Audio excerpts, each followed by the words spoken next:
Hey folks, Dr. Sean Bryant here with E3 Chiropractic and Wellness, and we are back to close out our series on common running injuries for the month.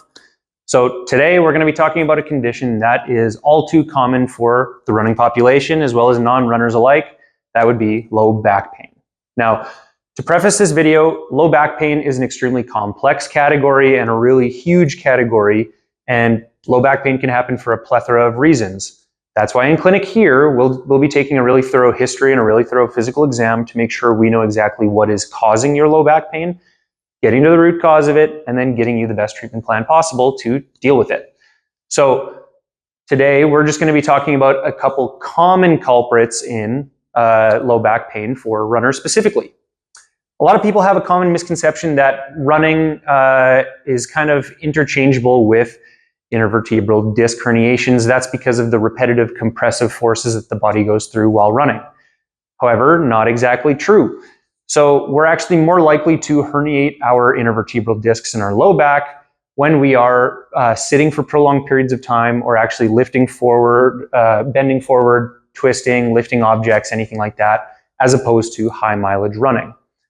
So what's more likely to happen, a couple common things that we see in runners with low back pain, is that they utilize a poor low back stabilization strategy, or they've got some weak core muscles, as well as really tight hip flexors. So a really common stabilization strategy that runners typically use is an extension compression stabilization strategy.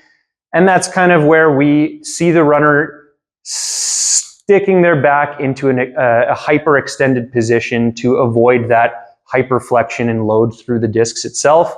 We crank on the paraspinal muscles in the back. These get super tight in the front, and it just leads to a perpetual cycle of tightness through the hips, through the low back.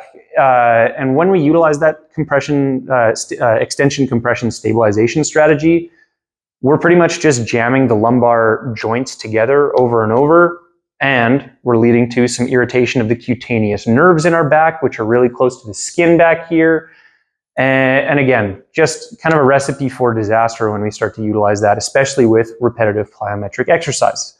So really easy way to start combating these two things, the hip flexor tightness and the stabilization strategy, are first and foremost to stretch out the hip flexors before and after we go for runs to kind of combat some of this muscular tightness. When we talk about the core weakness and the stabilization strategy stuff, a really easy starting place that I get patients to start at is just simply laying on our back, and we're going to make sure that we tuck our pelvis underneath us, making sure our low back is really flat and in contact with the floor.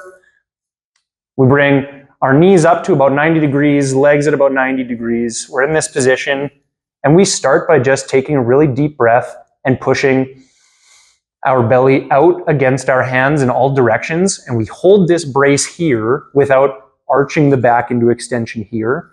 Once we have that brace, we can then start to mimic the gait cycle and the challenges with the hip flexor movement in regards to this brace by lowering one leg at a time, tapping the heel, holding that brace, picking it up, and then alternating legs. So give this exercise a shot. It kind of utilizes a better stabilization strategy for the low back.